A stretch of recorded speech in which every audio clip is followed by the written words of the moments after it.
Heathrow's grass gets a blast as our Cathay Pacific 747 departs for Hong Kong, the first leg of our journey to Brisbane. We're on our way to re-engine an ex-Royal Australian Air Force Boeing 707 and fly it back to the UK. The man behind the project is Tom Vaughan, head of Turbine Motorworks, which specialises in the overhaul of vintage jet engines, who's always wanted his own 707, and why not? After an 11-hour flight, we've got 90 minutes at Chet Blackcock before boarding this Cathay A330 for the flight to Sydney, where we'll stay overnight.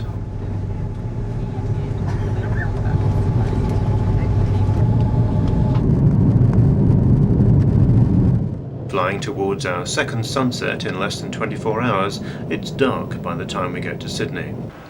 Next morning there's a chance to see one of Qantas's earliest aircraft, an Avro 504, before boarding the slightly larger 767 for the shuttle to Brisbane.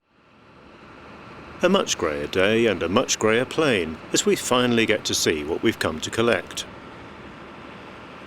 That iconic antenna on top of the fin may set the pulses racing, but at the moment this 707's just a rather large glider, and there's lots to do before we'll be on our way back home.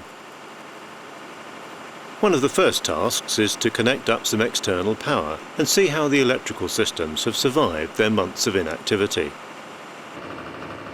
While the generator pumps out the necessary 115 volts AC, Tom goes on board to see what's working.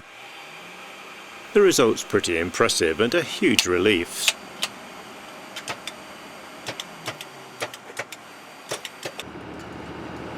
Just like other vehicles, aircraft need batteries to provide power when it can't be generated by their own engines or an external supply. The 707's battery is in the nosewheel bay. It's been sealed with tape because without hydraulic pressure the doors would hang down, providing an ideal nesting site.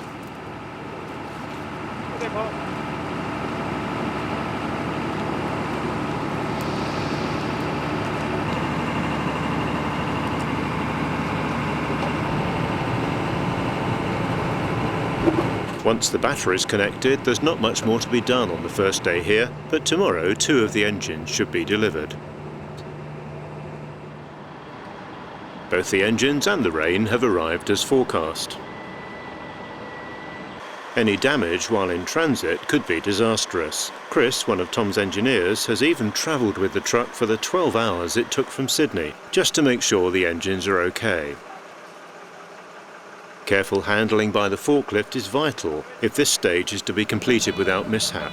So, pointing on a massive scale with some additional waving becomes essential.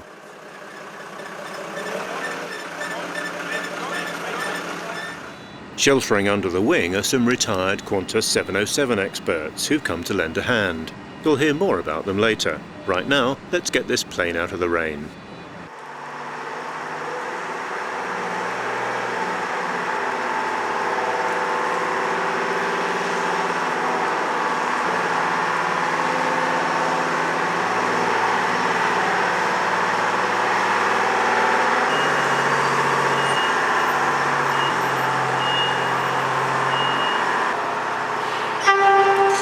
With the toolkit in place, it's time to begin preparations for fitting the first engine. Bill Hill, one of the ex-Qantas volunteers, looks a bit daunted by the tasks ahead, but he's soon hard at it, refixing panels removed during the inspection of the number 2 pylon. Now for the moment of truth, as John cuts open the protective wrapping to find out if there's been any damage during the journey. All 4 JT3Ds were recovered from a pair of ex-MEA 707s that Tom acquired with a view to restoring one, but their airframes weren't suitable. There's just one superficial dent in the mushroom, so work starts on preparing the first pylon, as Tom now explains. Behind me is the number 2 pylon position on the left wing of the 707, and we're installing the direction control valve, which is used to operate the thrust reverse system. First stage in the preparation before the engine goes on. In fact, one of the first jobs I ever did as an apprentice mechanic on 707s, way back in the 70s sometime, too far ago to remember. I hope it's not the same engine. But there's lots more to be done before the engines can actually be hung on the wing. The forklift must place the engine exactly under the pylon so that it can be hoisted into position later on. This isn't a stowaway, but TMW engineer for Right Andy, recovering some items stored in the aft reverser before the journey from the UK. Tom may be the boss of Turbine Motorworks, but he's still very much hands-on when it's needed.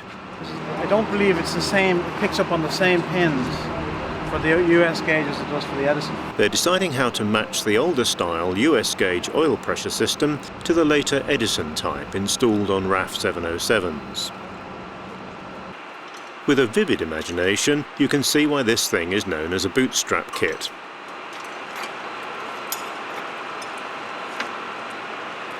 Bolted through the pylon, the strap provides anchor points for the chains that will be used to haul the engine into place.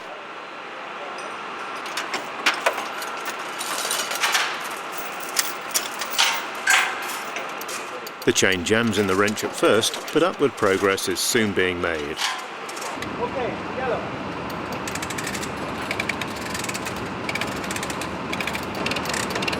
The cone bolts on the engine have to be perfectly aligned with the corresponding sockets on the pylon. Once that's done, the engine's raised into position and bolted in place. You okay, Paul?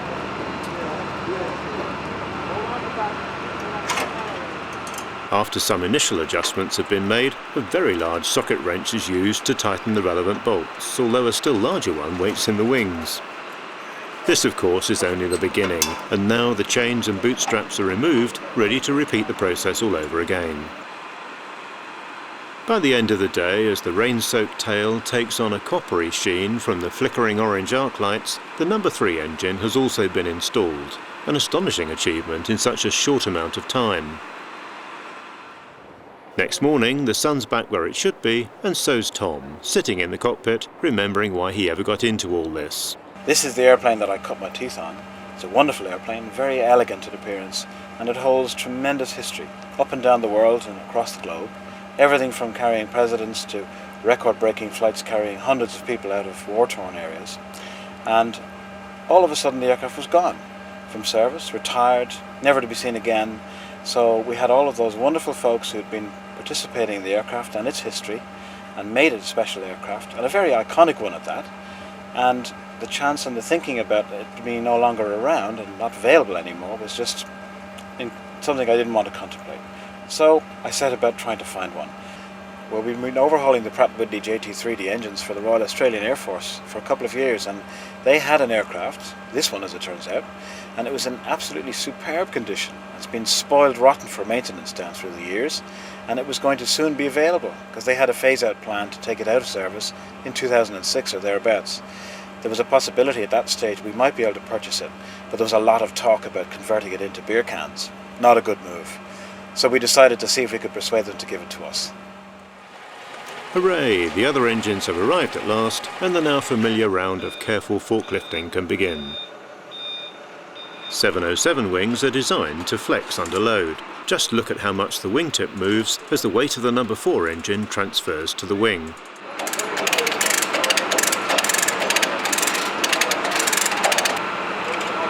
I've seen. Yep, good. Yeah, you're fine. You've got enough of the back at the moment. Tom, hold on a minute. To make it easier to connect up the generator on this engine, the power leads have been installed first. Now there's a problem. The wiring loom has been snagged on the engine. We'll take this check valve out of the way. What's your concern with the check valve? Well, the loom needs to come up over the top of it. Right. Just let down on my winch there, please. Slowly now, the two of you. Another bit.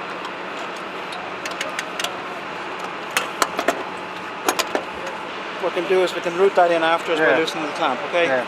No, just select up, I'll come down again. No, hold on. Right, what do you got? Swan mix trapped. Right, I'm tight. You tight? Tight. Okay, I'm tight.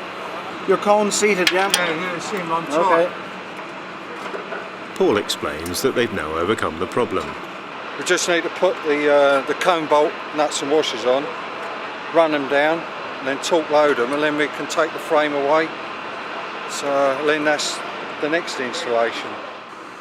With two engines installed, the right wing's beginning to look much more like a 707's, but there's still more to be done today.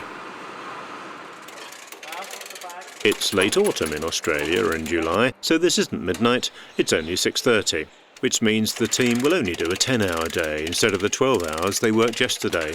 What's going on?